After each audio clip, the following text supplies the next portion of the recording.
and talk her out of a relationship. We do that. Yes, we will talk. I'm gonna say something, and this might ruffle little feathers. I don't think just being a good man is enough to stay in a relationship with them. But when I say a good man, I mean like he's good.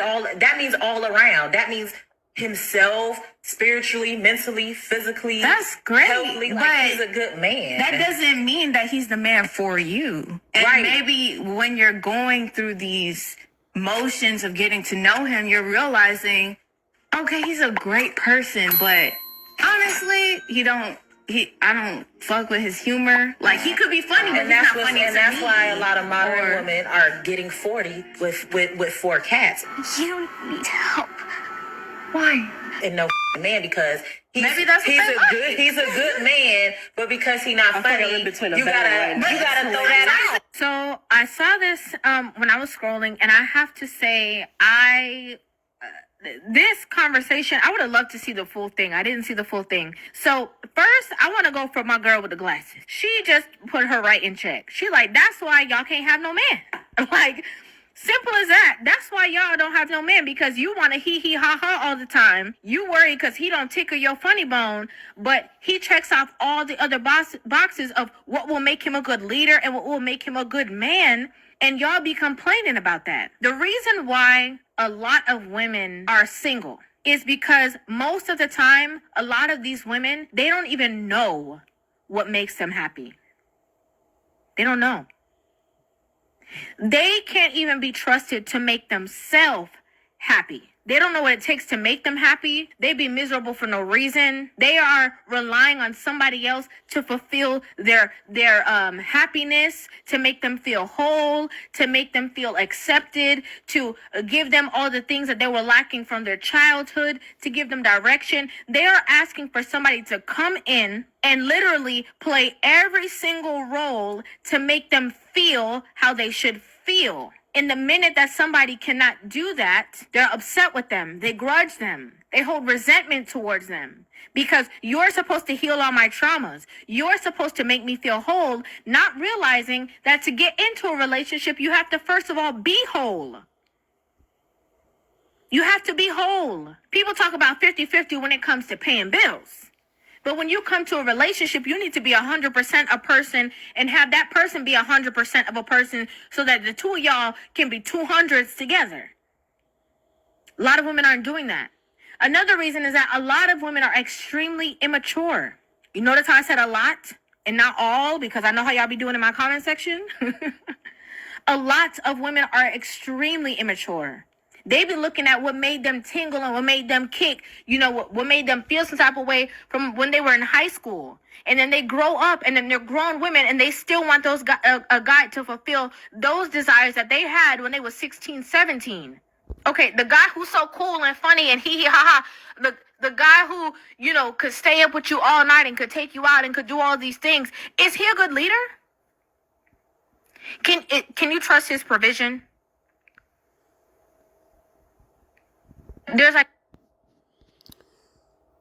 Hey, and good morning once again, everybody. So this beautiful sister here just hit the nail right on the head or in the coffin by how she said one reason why some black women are still attracted to toxic men or forever will be attracted to toxic black men or dysfunctional black men, aka the Nucks, the Pookies, the Ray Rays, is due to the main reason that a lot of them are immature. And I could attest to that because there are some over 35 that I work with right now who still go out of their ways to overlook and even in some cases go out of their ways to be very unfriendly towards guys such as myself who happens to be a decent and good hard-working black man. But these same exact females, black females in particular, on the other hand, go out of their ways to joke with the guys that are some of the most dysfunctional, some of the most rowdy guys, some of the most belligerent guys, some of the most obnoxious guys that are always high all the time or under influence of not drugs, use alcohol, they use tatted up. Some that guys that may I don't talk to a lot of them that I work with, but I'm assuming some of them, nor would I be surprised that may have women, but kids by multiple women as well. I don't know what it is, but then again, she just stated, this sister that you see on the screen here, um, as part of YouTube. I think her name will be Miss Reva, and she happens to have her own YouTube channel by the name of Reva. Whenever I do find out about her, I will be glad to have the awesome privilege to be able to attach her YouTube channel link right in the description box. Once again, I believe her name is Reva, and she has her own YouTube channel. Once again, she stated and hit the nail in the coffin on one of the exact reasons why black women, black American women in particular, and I could just imagine even black women outside of U.S. have such an obsession using with some of the most lowest of the low men, some of the most dysfunctional men, some of the most abusive men, who, if not, may usually be very manipulative or mental abusive, then usually physically abusive in most cases. And so even in some cases, both or all of the above. She explained people, and I give her so many props for that, and commend her so much for saying why women are, some women, black women that is, and like she said, how she's not trying to generalize. Personally, I'm not trying to generalize you as well, you black women. Although there's, on the same token, quite a bit of you who still refuse to do better in your choices with me, and the same exact females who puts your high education and your careers, your high paying careers, the same women who hold them usually to such a high standard when it comes to picking men, making the right choices of men. You have those using your choices of men to such low standards. And this is also one reason I also wanted to mention this as well, because this is pertaining to the exact title of the video. This is one of the main reasons why, after showing this clip, I'm going to show another clip. Who knows, I may end up showing around 3, 4, 5 more clips. Anyway, this whole entire video shows exactly why good, quote unquote, good men, black men that is, usually end up turning into bad black men, dysfunctional black men, toxic black men, due to how in a lot of cases those kind of brothers are usually overlooked by black women. And black women usually in some cases have such a deep hatred and vendetta towards those guys that are so mild-mannered, so nice, and in some cases come across as quiet, reserved, respectful. The same kind of guys, if they were to bring the guys home to their mothers, wouldn't be caught bringing the guy in that of those regards home to their mothers. Anyway, let me continue to finish rolling this clip. A list of things or that would make a man a good leader, right? A good man, a good father, a good husband, somebody who can run an efficient household, right? There's like a criteria, just like there is for a wife. Okay, for a wife, it's like, can she cook? Can she clean? Is she respectful? Does she have class? You know, can you take her around your mom, your aunt, your this, and any room that you put her in? Not only can you rely on her to represent you well, but you can trust her even when she's around other men. Like, there's a whole, is she clean? Is she hygienic? Is she somebody that you would want your daughter to be when she grows up? Like, there's a long list of things when it comes to a woman. Same thing with a man, right? But in that list, is he a protector? Is he somebody that you can trust and rely on? Is he your confidant? Is he somebody that can lead you and you can trust his leadership blindly? Is he a problem solver? Like, you can have this list, but a lot of women, they tilt the scale and they take protection to, I want somebody who be fighting all the time. Like, girl, that's not the right way to do things. They want the man that can always fight. Next thing you know, he fighting you, then you got a problem. They take that and they forget about all the traits. So they had the protection as the most important. Maybe they felt unprotected as a child, whatever it might be. Now they forget about all the other things and they want to be mad at the man when he's not portraying certain leadership skills. When they can't blindly trust him. When, there's all these other things that he doesn't have and that you didn't look at that. For example, this woman is talking about somebody who's funny. Funny should not be at the top of the list. It's overrated. You want to watch something funny? Put something funny on TV. People have different senses of humor, and I understand if you want somebody that you can have a good time with and you can laugh with and you can kiki. But is that the most important thing that you should be looking for in a mate? Is their sense of humor? That's childish. Sense of humor can't pay the bills. Sense of humor can't raise children. Let's be honest. Those things are a plus. This is what makes men and women vastly different. Is because men don't sit down and say, she got to be funny. She got to be this. Men look at their that list of things that are extremely important and what they see a wife as. They know how to add or subtract. That's why sometimes, a man will be with a woman, leave her and get with another woman, and the woman be like, she don't even got no personality. She don't even talk. I was full of personality, and you was also full of mouth and full of disrespect. That's why he left you and got with her, that you don't think she has a personality, but she just knows when and where to do what. It's your priorities are out of whack. And this happens to a lot of women. A lot of women's priorities are just out of whack. And I agree with my good sis with the ponytail and the glasses.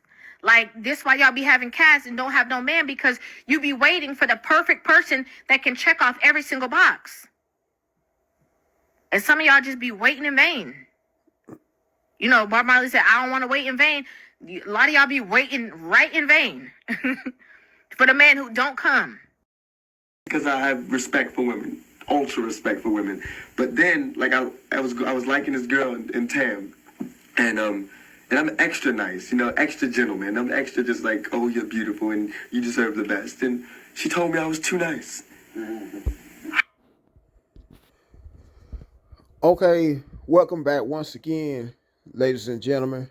So I thought that I could be able to find some more content pertaining to the topic of the video, but I wasn't able to, unfortunately. However, and with that being said, I'm going to end the video showing this second and allow this to be my very last clip on examples of why black, good, decent, mild-mannered black guys usually become bad black guys, bad, toxic, dysfunctional, and abusive black guys, by letting you hear this footage coming from the horse's mouth, so to speak, on the late Tupac Shakur, saying how when he was a nice, mild-mannered, and humble guy, showing that side towards women, I'm assuming black females, because I noticed how as soon as he changed from being this kind of person, as you see during the interview, because during this interview, he came across as very humble, very mild-mannered, and nice, compared to when he started blowing up in the hip-hop game. Because whether you notice or not, as soon as he started blowing up in the hip-hop game, and who knows if it wasn't for his unfortunate demise and passing, how much more bigger he would have been, celebrity-wise. And chances are, with that being said, he probably even wouldn't have been rapping anymore. He probably just would have been doing reality TV. Anyway, whether you pay what if you guys pay close attention, because in this clip is from, if I'm not mistaken, 87. It's that old. So it's every bit of 35 and a half, 36 years old. And at the time, I believe he was still a teenager in his late teens, 17, maybe 17, 18 years old. Around this particular time, he had no tattoos. Of course, he also had a full head of hair. But once he started to blow up in the rap game, make it much more bigger in the rap game, if you guys notice, he started to develop more and more tattoos. He started to use more foul language. From the time he would record songs, rap songs, to the time, even during the times when he would do interviews, started smoking weed, endorsing, drinking, both endorsing and advertising, encouraging people to drink alcoholic beverages or liquor, hard liquor. Just completely changed his whole image. And when it all came down to it, he was insecure within himself, because he also was able to attract more and more women. If you look at images, Google images of some of all of his exes or ex-girlfriends, most of them were some of the most beautiful women any guy would have given anything to have gotten the attention of. All those same women, as of right now, probably aren't as appealing as they were back then, and due to it being so long ago. But my point of saying this is, and then if you go back and look at the whole video, I Get Around, it just goes to show you how, as soon as he changed his image to a quote unquote bad boy image, how more and more hers or women started to give him more attention. As a matter of fact, it was even in another interview back before a little before his untimely death and unfortunate death, when he was being interviewed, and he said how before he got famous, he used to have problems getting women's attention. How women, in other words, were used to make excuses for not dancing with him when he would approach them in both nightclubs and bars. For instance, they may say that he looked broke or he was too skinny, things of that nature. Anyway, I'm not going to keep on dragging the video. Before I end the video once for all, though, ladies and gentlemen, make sure you first and foremost like the video, comment on it, share it. Last but not least, subscribe to the channel. And until next time, guys, God bless. I couldn't believe it. It wouldn't work because I was too nice. That was the ultimate stab in the back. So I went through a week of just going, forget it, I'm just going to be like them. Because they seem to get the girls, and they call girls the B word, you know, and they smack and beat, and they're getting girls, and I'm going, peace, and I think you're beautiful, and they're going, well, I like him because he's masculine. I'm masculine. I mean,